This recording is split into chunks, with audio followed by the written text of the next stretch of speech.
Hello everyone, কেমন আছো তোমরা? আশা করছি সবাই ভালো আছো। আমি চলে এসেছি সেই জায়গায় আমাদের যে গড়পুস্তমপুর নদীর বাঁধটা ভেঙেছিল, তো দেখার জন্য অনেক দিন হয়ে গেছে দেখতে আসিনি। তো আপনাদেরকে দেখাচ্ছি যে কত বড় এরিয়া নিয়ে বাঁধটা আমাদের ভেঙেছিল। এটা আমাদের নদীর পাশটা, নদীটা আপনারা দেখতে পাচ্ছেন। বাচ্চা বাচ্চা ছেলেগুলো এখানে খেলা করতেছে। তো আমি নিচে গিয়ে আপনাদেরকে দেখাচ্ছি যে কতটা বাঁধটা ভেঙেছে।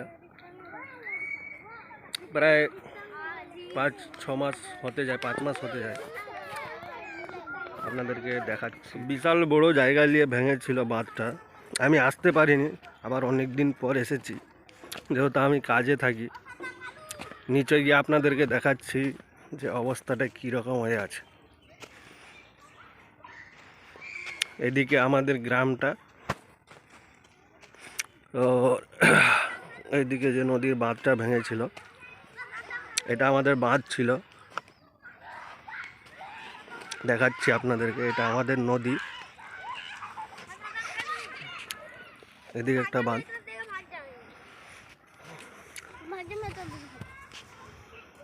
মানে অনেক বড় জায়গা নিয়ে বাঁধটা ভেঙেছিল।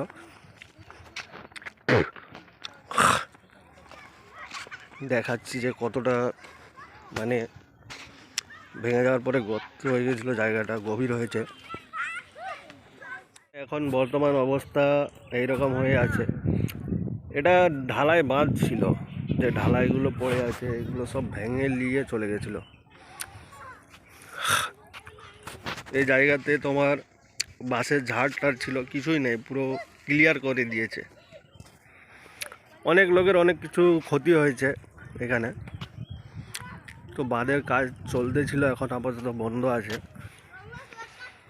কত দিনের পর আমাদের সেই বাঁধটা আবার কমপ্লিট হবে সেটা বলতে পারছি না। এটা আমাদের এলাকা গড়পুস্তমপুর। সেই সব বাঁশের ঝাড়গুলো আপনাদেরকে দেখাচ্ছি। পুরো বাঁশের ঝাড় সব তুলে দিয়েছে, বড় বড় ঝাড় সব মাঠের মধ্যেই আছে। তো গাইস, দেখা হচ্ছে আপনাদের সাথে নেক্সট ভিডিওতে। এখনকার জন্য টাটা, বাই বাই।